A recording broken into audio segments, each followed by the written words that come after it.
I'm here to talk to you about the Scots language. Now, it's the language that I grew up talking. So I'm going to start talking to you for my first day at school. So for the first day at school, the very first lesson at the school we learnt was, you can't talk right. Can't talk right. So we went in, and the hulls weren't hulls, the mountains weren't mountains, the woods wasn't woods. All the names of the animals were wrong.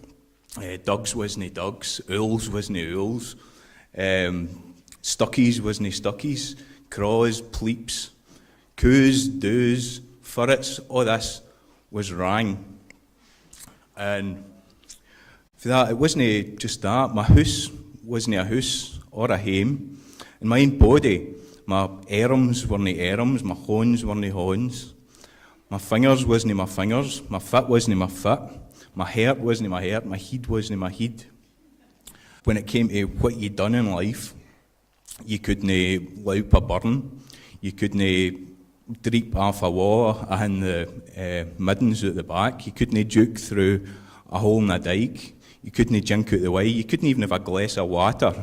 So all us at the school, we were given an old tobacco tin for us to write down all these new exotic words we were learning, like foot, hand, head. Stuck them in the tobacco tin. Now, sometimes some of your words would get in. You'd get words like cat. Is that allowed in? Yes, cat's fine. Then you would say, what about burn? And they'd say, well, sometimes, but that small river that goes outside the school, that's called a stream. But most of the time, you'd put your horn up and you'd be like that. Miss, how do you spell et? And they'd say, no, et isn't a word. It's ate or have eaten. Right? So I'm not here to gurn and greet about what happened to me. This lesson was getting learnt by Wains all over Scotland that same day. Tens of thousands of Wains all over Scotland. And millions of folk afore us were told, you can't talk right. So, I stuck in at the English. I kept, over the years, internalised that wee tobacco tin and put all my good English words in. Went through education, get better. But at home, I still used all these words with my family, my friends, my neighbours. And you always kind of wonder, where's the tin for that? What's the name of these words that aren't allowed? These words you can't use.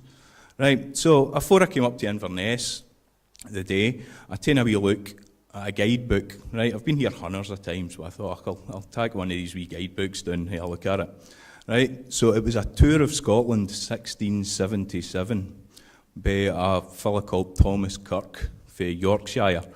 And in this book, he mentions Inverness. He's on his way to Orkney, and he just mentions it, and he says, in Inverness, in the surrounding areas, and most of the Highlands, people speak a sort of wild Irish, but some of the better sort speak Scottish, right?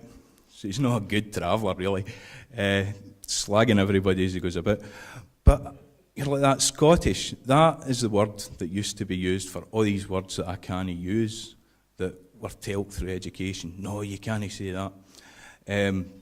So in the Scottish, it's called Scots, right? And before the 18th century, all over Scotland, in the Lowlands, and even in Inverness, folk spoke Scots and they were quite happy. That's what I do. I talk Scots. All my words are right. Grand, go on with it. And if you look at the old borough records for Inverness, which then was called Inverness, no Inverness, you'll find all these words that I wasn't allowed to put in that wee tobacco tin. You'll find like heed, horn, fit, cowp, scabbit. You'll find Gerdon, Merket, Council, Court, all these words that you weren't allowed. They're all in there. Said, what happened? What happened to make Scotland say that all these words are wrong, all these words that are just not right? Well, if you were to push me, it's pretty complex, but if you were to push me, I'd say Adam Smith, the father of economics. Right, so folk mind him for A Wealth of Nations, the book, founded economics in Glasgow and Edinburgh. But what he was in real life was he was a professor of rhetoric. And what he done at the end of his life, he said to his pals, he said, see, when I'm dead, take all my manuscripts and fling them in the fire.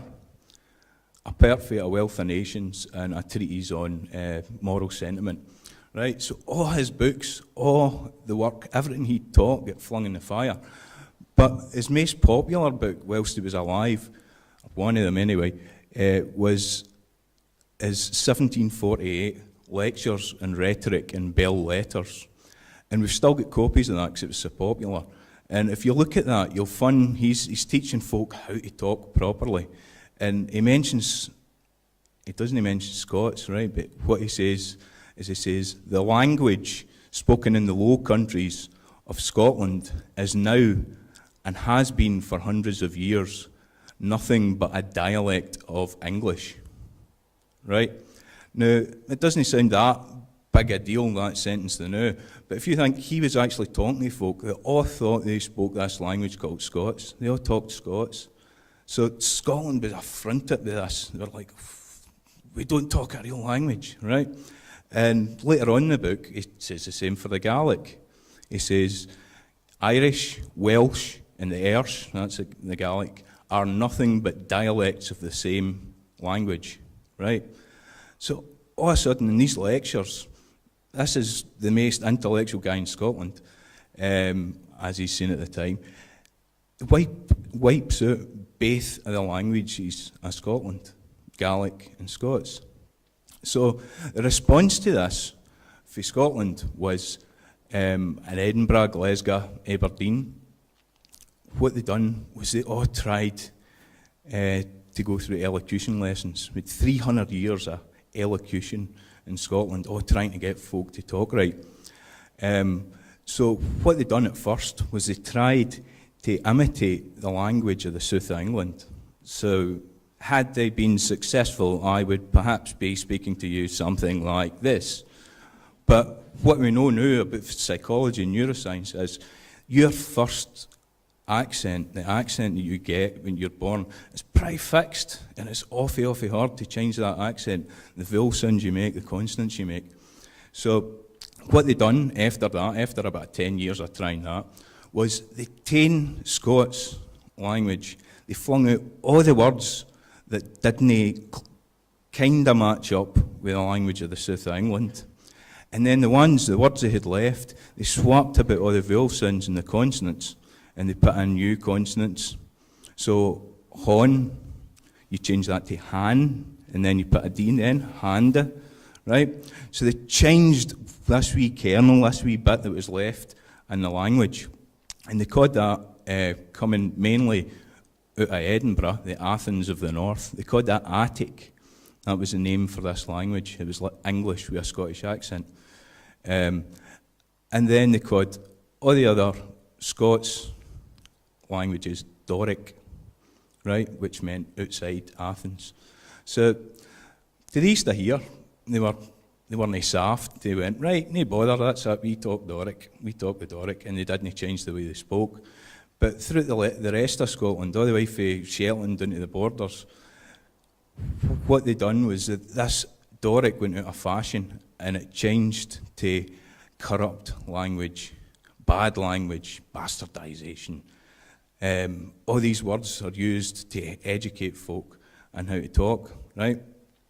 To the day you hear scum speak, folk talk about that in Glasgow, the scum speak that goes on. So that is all Scots. It is a language. It was a language. And this Attic, it's a constructed language. But now there's been generations and generations of folk talking it. So it's just as much a language as Scots and Gaelic. Now, all this was done without a single skill for a foundation on science, right? And that was what was meant to be going on in that 18th century time. It was meant to be everything's about science, but they didn't found it in science. So what I'm going to do now is tell you a wee bit about the neuroscience of what's going on with language, right? So I'll tell you, language, you look at it, it's a behaviour, and it's something that goes on in the brain.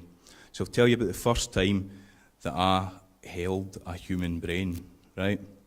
So years and years and years of study, I knew all the parts of the brain. I seen it sitting there. I could say, oh, there's the central sulcus, that's the frontal lobes, temporal lobes. You can see the pons, the cerebellum, and that. Great.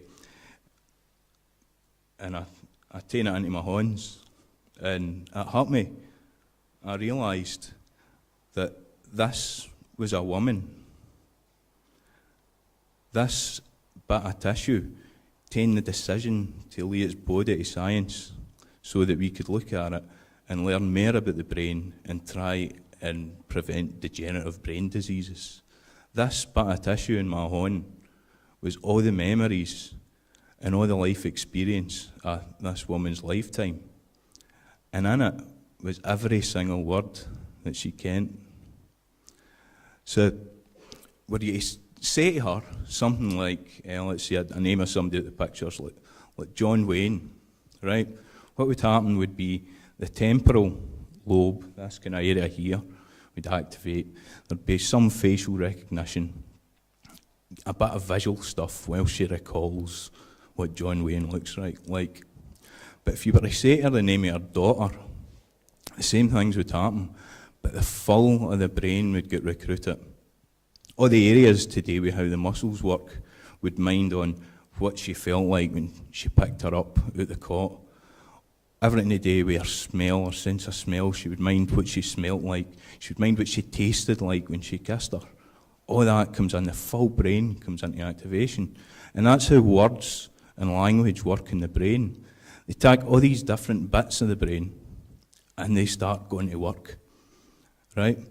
So if you were to say to me something like slide rule, my auditory cortex and my visual areas would come in. I've never used a slide rule, but if you say to an old engineer, in his brain, all the bits to do with moving fingers, the parts to do with maths would come in, maybe some fond memory of his first slide rule would come in. So what does this mean for Scots? Right. So if you were to say to me something like the dog, right? What would happen in my brain would be maybe the same stuff, auditory cortex coming in, a wee bit of visual, maybe what a dog feels like. But if you were to say to me the Doug, what would happen would be all the memories of all the dogs that I've had and all the dogs that I've kent over my lifetime. Moss, Tara, Duke, Fury, Wee Blue, Mosey, all these dogs that I've kent would come in. And the parts of my brain that were to do with claws, digging into my skin, the smell of it, the taste of it when it licked your face, all that kind of stuff, all that gets recruited, right? So that's the difference between dog and Doug. And in my brain, you've got all these words, thousands and thousands and thousands of words that aren't allowed. Dreich, doer, sprachelen, it goes on and on and on. I can't list all them. But they're all in my brain. And Scots speakers, all over Scotland, have the words in their brain.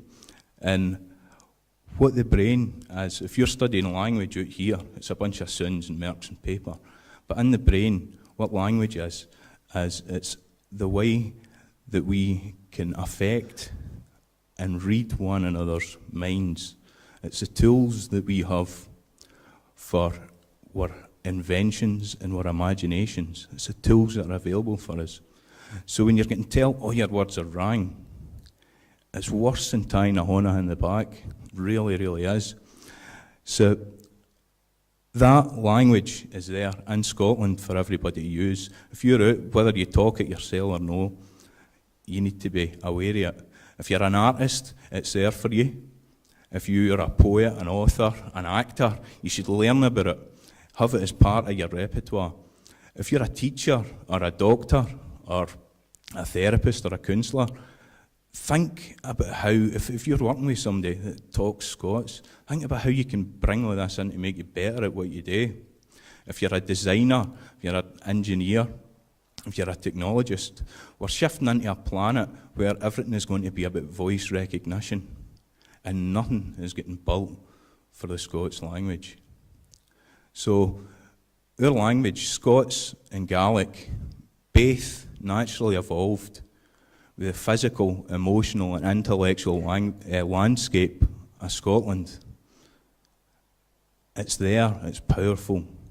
Use it. We've got to drop this 18th century way of looking at our language. We've got to start talking about our language.